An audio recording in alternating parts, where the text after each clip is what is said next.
우리는 살아가면서 수많은 문제에 부딪히게 됩니다. 하나님의 나라를 확장하며 주의 복음을 전하는 이 선한 일에서도 항상 하나님께서 길을 인도하시지만 어려움이 없는 것은 아닙니다. 우리는 사명을 감당하기 위해서 전진해 나가야 합니다. 그럼에도 불구하고 우리가 전진해 나갈 때 힘을 잃게 하는 많은 일들이 있습니다. 그러나 오늘 말씀을 통해서 하나님이 주시는 지혜 가운데서 우리가 낙심될 때도 하나님의 나라를 위해서, 주의 영광을 위해서 어떻게 달려갈 수 있는지 그 은혜를, 그 지혜를 함께 얻기를 소망합니다. 오늘 본문에 나오는 사도 바울 일행은 수많은 여정들을 함께하며 여기까지 온 공동체입니다. 안디옥 교회에서 처음 파송받았을 때 모든 교회가 금식하며 사람을 세웠습니다.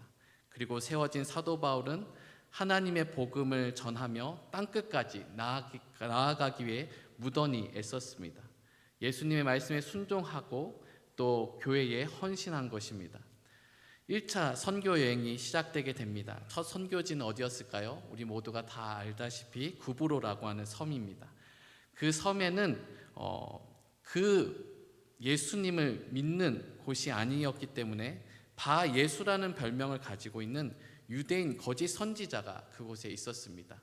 이 사람이 서기오 바울이라고 하는 그 총독의 신임을 받았던 사람입니다. 그러나 이 사람은 좋은 영향력을 미친 것이 아니고 악한 영향을 미치면서 그 지역을 장악하고 있었던 사람이죠. 그런데 하나님께서 은혜를 베풀어 주셔서 그 땅에 이 사도 바울 일행을 보내주셔서 예수님의 이름을 증거하기 시작합니다. 그 가운데서 하나님의 역사가 일어나게 되고 서기오 바울은 점점 마음을 열면서 주의 복음을 받아들일 준비가 되어 갔습니다. 그러나 이 일로 인해서 자신의 영향력이 상실될 것을 두려워했었던 이 거짓 선지자인 이 바 예수는 어떻게 하게 됩니까? 방해를 하기 시작합니다. 사도행전 13장 7절부터 8절까지 말씀인데 우리 같이 한번 읽어볼까요? 시작. 그가 총독 서기오 바울과 함께 있으니 서기오 바울은 지혜 있는 사람이라 바나바와 사울을 불러 하나님의 말씀을 듣고자 하더라. 이 마술사 엘루마는 이 이름을 번역하며 마술사라 그들을 대적하여 총독을 믿지 못하게 힘쓰니. 이렇게 마술사 엘루마라고 하는 이 바예수라고 하는 이 인물은 계속해서 이 총독이 결국 예수를 믿게 되면 자신이 쫓겨날 것을 알고서 어떻게든 총독을 믿지 못하게 하려고 하는 일을 하게 됩니다. 이때 하나님께서 사도 바울에게 성령 충만을 주셔서 이를 주목하며 강하게 책망한 후에 하나님을 대적하는 이 바예수가 맹인이 될 것을 선언하게 됩니다. 그리고 놀라운 그 권능이 일어나게 되고 이 권능으로 인하여서 복음의 문이 활짝 열리게 됩니다. 바로 그 땅을 다스리고 있었던 총독이 예수를 믿게 된 것입니다. 이것이 사도행전 13장 11절부터 12절에 기록되어 있는데 이렇게 기록되어 있습니다. 보라, 이제 주의 손이 내 위에 있으니 내가 맹인이 되어 얼마 동안 해를 보지 못하리라 하니 즉시 안개와 어둠이 그를 덮어 인도할 사람을 두루 구하는지라. 이에 총독이 그렇게 된 것을 보고 믿으며 주의 가르치심을 놀랍게 여기니라. 아멘. 사도 바울 일행의 첫 선교 역사는 참으로 하나님께서 하시는 놀라운 권능의 역사였습니다. 악한 세력을 꺾으면서 주의 복음을 마음껏 증거하는 일들이 그 땅 가운데서 일어나게 된 것입니다. 그러나 사도 바울 일행의 복음 사역이 항상 좋은 일만, 항상 활짝 열리는 일만 있었던 것은 아닙니다. 고린도후서 11장 23절부터 26절의 말씀을 보게 되면 사도 바울 일행이 걸어왔었던 그 복음의 여정이 축약돼서 나와 있는데 23, 24, 25, 26절입니다. 제가 읽어보도록 하겠습니다. 그들이 그리스도의 일꾼이냐 정신없는 말을 하거니와 나는 더욱 그러하도다.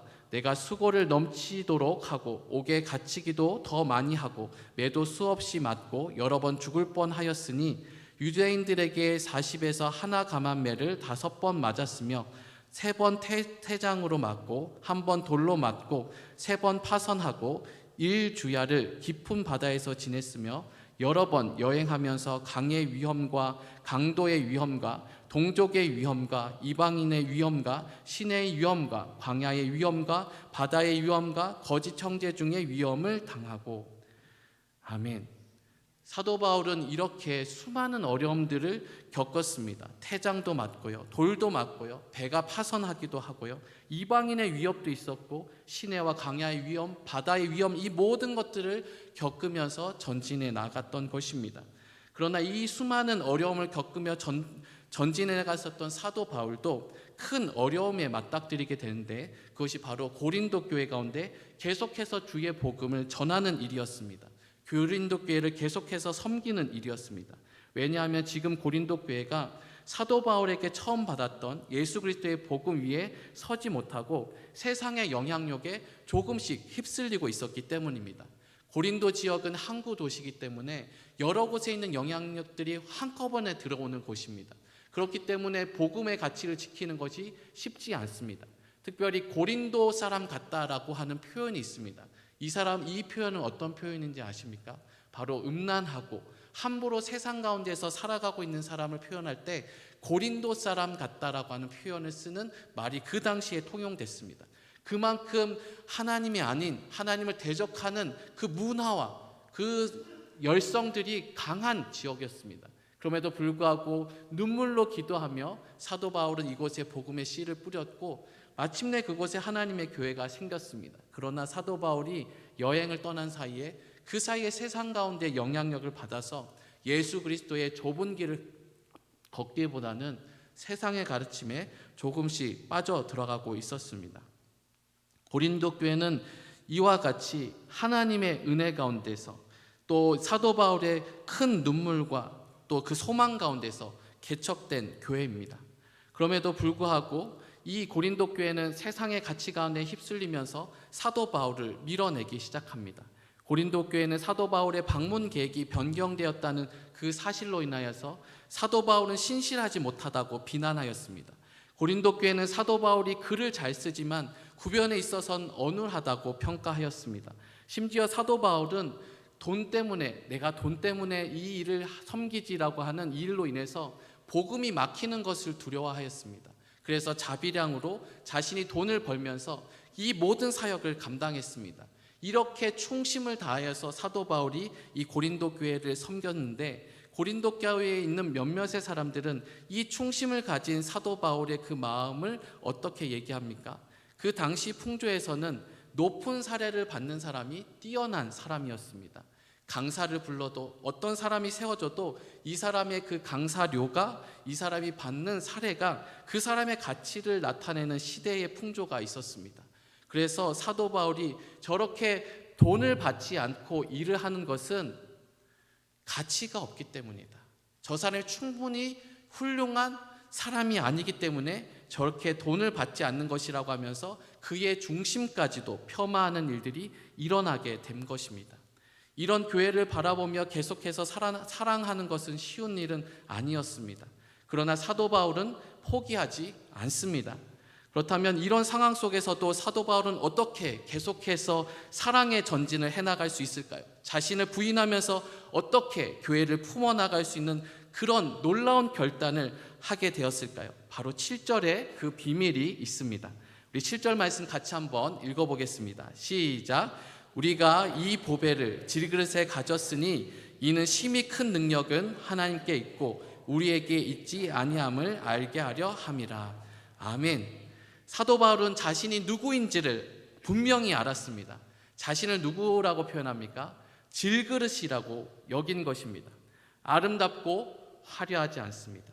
사람들의 주목을 받지 못합니다. 사람들은 그 질그릇의 외형을 보고서 폄하합니다. 가치 없는 그릇이다. 그런데 그 가치 없는 그릇을 자신에게 비유한 것입니다. 왜냐하면 사도 바울은 알고 있었습니다. 그릇의 가치는 그 그릇 자체에 있는 것이 아니고 그릇이 무엇을 담고 있느냐에 달려있다는 것을 사도 바울은 알았기 때문이죠. 그릇이 아무리 금으로 이루어지고 다이아몬드로 치장되어 있다 하더라도 그 속에 더러운 배설물이 담겨 있다고 한다면 사람들은 그 그릇을 찬사로 보내지 않습니다. 화려하고 아름답다고 그 그릇을 이야기하지 않습니다. 그저 금그릇에 담긴 금그릇을 똥을 담고 있는 배설물을 담고 있는 더러운 그릇이라고 이야기할 것입니다. 그러나 아무리 질그릇이라 하더라도 그 속에 보배를 담고 있다고 한다면 그 사람들은 그 그릇을 귀히 여길 것입니다. 왜냐하면 그 그릇은 그 자체의 가치로 빛나는 것이 아니라 품고 있는 보배로 빛나는 존재이기 때문입니다. 사도 바울은 자신의 모습을 겉모습에 두지 않았습니다. 사람들은 사도 바울의 겉모습과 사도 바울의 연약함에 주목하였습니다. 이 사람은 참으로 연약하다. 이 사람은 참 못하는 부분이 많네. 그리고 이렇게 자비랑을 섬기는 것도 못나서 그런 거야. 이 사람이 계획을 바꾼 이유도 계획을 잘못 짜서 그런 거야 라고 하면서 수많은 이야기를 했습니다. 그러나 사도 바울은 이것에 대해서 대응하지 않습니다. 왜 그렇습니까? 자신에게 있어서 중요한 것은 내가 품고 있는 그리스도, 나에게 생명 주시고 내가 율법에 매여서 자유하지 못하고, 그리고 늘 구원은 율법에 있다라고 생각하여서 늘 깨끗하게 살고 또 정성껏 살기를 원했지만 내 가운데서 역사하는 죄로 인하여서 고통하고 신음하며 살아갔었던 사도 바울이지만 다메섹에서 만나신 그 예수님, 나에게 참된 생명을 주시고 죄와 사망에서 이겨낼 수 있는 그 부활의 소망을 주신 그 예수님을 만났기 때문에 내 인생에서 가장 중요한 것은 겉모습이 아니라 내가 가지고 있는 화려한 학벌과 내가 가지고 있는 화려한 로마의 신인권이 아니라 내가 가지고 있는 이 베냐민 지파, 내가 가지고 있는 이 수많은 이 모든 출신이 나를 나되게 하는 것이 아니고 나를 새롭게 하시는 그 예수님을 인하여 자신이 새롭게 가치 있게 살아갈 수 있다는 것을 확신하게 된 것입니다. 그렇기 때문에 사도 바울은 아무리 공격하고 밀어내고 넘어지게 하려 하여도 넘어지지 않고 멈춰서거나 또한 자신을 비난하지 않고 묵묵히 사랑하기를 멈추지 않을 수 있었던 것입니다. 우리는 어떻게 이 자리에 설 수 있었습니까? 우리도 예수님을 믿지 않았을 때 예수님을 믿지 않는 사람들 밀어낼 때가 있었습니다. 왜 이런 티슈를 저한테 주세요? 왜 자꾸 우리 집에 찾아오셔서 교회 다니자고 얘기를 합니까? 예수님의 가치를 전혀 모르기 때문에 그 예수님을 전하는 사람을 함부로 여기고 비난했을 때도 우리는 있었습니다. 근데 만약 그 사람이 우리의 밀어내고 비난하는 것 때문에 멈춰섰다고 한다면 우리는 그 예수님을 믿지 못했을 것입니다. 우리가 계속해서 그 사람을 밀어낸다는 이유 때문에 그 사람이 우리를 사랑하기를, 우리에게 예수를 전하기로, 예수의 사랑으로 우리를 덮기로 결단한 것을 내려놓았다고 한다면 우리는 이렇게 예배하지 못했을 것입니다. 그러나 하나님께서 그 전도자에게 끊임없이 은혜를 주셨고 예수의 소중함, 내 가운데 보배로운 예수를 계속해서 간직하게 하셨기 때문에 그 사람이 포기하지 않아서 우리가 이 자리에 서게 된 것입니다. 예수님의 제자들은 예수님이 예루살렘에 입성하게 되던 밤에 같이 식사를 하게 됐습니다. 근데 유대인의 전통에는 밥을 먹기 전에 손과 발을 씻게 되어 있죠. 그런데 이제는 예수님께서 예루살렘에 입성하면 예수님이 왕이 되실 것이고 그리고 각자 한 자리씩 차지할 것이라고 생각해서 있었던 그들에게는 이 발을 씻기는 일을 아무도 하지 않는 일이 발생하게 됩니다. 아마 갑자기 그 자리를 구하게 되어서 몸종이 없었던 것 같습니다. 그러니 손발은 씻어야 되겠고 이 밥은 먹어야 되겠는데 그 누군가는 발을 씻어야 되는데 지금 이 마음을 갖고 있는 이 제자들은 그 누구도 발을 씻으려고 하지 않은 것입니다. 누군가의 발을 씻겨주려고 하지 않은 것이죠. 그때 누가 나서게 됩니까? 바로 예수님께서 자리에 내려앉으셔서 수건을 두르시고 사랑하는 제자들의 발을 하나하나 씻어 나가십니다. 이기적인 발, 세상을 향하여 욕심을 향해 달려갔었던 그 제자들의 발, 3년 동안 목숨을 다하여서 섬기고 사랑해서 이제는 이 밤이 지나고 나면 곧 유대인과 또 많은 사람들에 끌려가서 십자가에 달릴 수밖에 없는 이 처절한 밤임에도 불구하고 여전히 깨닫지 못하고 여전히 우둔한 가운데 있는 제자들이지만 예수님께서 사랑하기를 멈추지 않으시고 그 제자들의 발을 하나하나 다 씻어 주셨습니다. 내가 너희의 발을 씻지 않으면 너희는 나와 관계가 없다고 하면서 그 제자들을 꼭 끌어 안아 주셨습니다. 그 예수님의 그 사랑이 누구에게 흘러 들어간 것이죠? 바로 보배로운 그 예수님을 품고 있는 질그릇과 같은 사도 바울 가운데 이 은혜가 임하게 된 것입니다. 이로 인해서 사도 바울 가운데서는 놀라운 찬양과 선포가 나타나게 됩니다. 바로 오늘 본문에 있는 고린도후서 4장 8절부터 9절까지 말씀인데 같이 한번 읽어보겠습니다. 시작. 우리가 사방으로 우겨쌈을 당하여도 쌓이지 아니하며 답답한 일을 당하여도 낙심하지 아니하며 박해를 받아도 버림받지 아니하며 거꾸러뜨림을 당하여도 망하지 아니하고. 아멘. 하나님의 일을 감당하다 우겨쌈을 당할 때가 있습니다. 하나님의 일을 감당하다 답답한 일을 받고 박해를 받고 거꾸리짐을 당하고 낙심할 때가 있습니다. 그러나 하나님의 그 가치는 우리 속에 있는 예수님께 있기 때문에 우리는 그 예수로 인하여 우겨싸지거나 낙심하거나 넘어지지 않는 은혜가 우리 가운데 있는 줄로 믿습니다. 여러분 인생에 누구를 모시고 계십니까? 우리가 그 다른 어떤 것이 아닌 우리의 보배로운 예수님을 품고 있기를 소망합니다. 오늘 본문 10절의 말씀을 우리 같이 한번 읽어보고 마무리하도록 하겠습니다. 10절입니다. 시작. 우리가 항상 예수의 죽음을 몸에 짊어짐은 예수의 생명이 또한 우리 몸에 나타나게 하려 함이라. 아멘. 이 말씀은 사도 바울의 핵심적인 메시지입니다. 나는 죽고 예수로 사는 인생을 담고 있습니다. 나는 그리스도와 함께 죽었으니 세상의 가치 가운데 더 이상 흔들리지 않습니다. 그리고 나를 진정 축복되게 하시는 예수님이 있으니 그 예수님의 생명으로 살아가는 것입니다. 끝까지 사랑하며 원수까지도 살아가며 살 수 있는 삶이 우리 주 예수 그리스도 가운데 있기에 우리 삶 가운데서도 보배로운 삶이 펼쳐지게 되는 것입니다. 사람들이 우리를 질그릇이라, 그것보다 더 나은 그릇이라 이야기할 때 여러분 아멘 하십시오. 맞습니다. 저는 질그릇입니다. 아니요, 그것보다 더 못한 죄인입니다. 그러나 내 속에 있는 것은 이 세상에서 가장 보배로운 예수 그리스도십니다. 저는 이 예수 그리스도로 인하여 가장 빛나는 인생이 되었습니다. 라고 하는 이 찬양과 고백이 항상 여러분 가운데 머무시길 우리 예수님의 이름으로 축복합니다.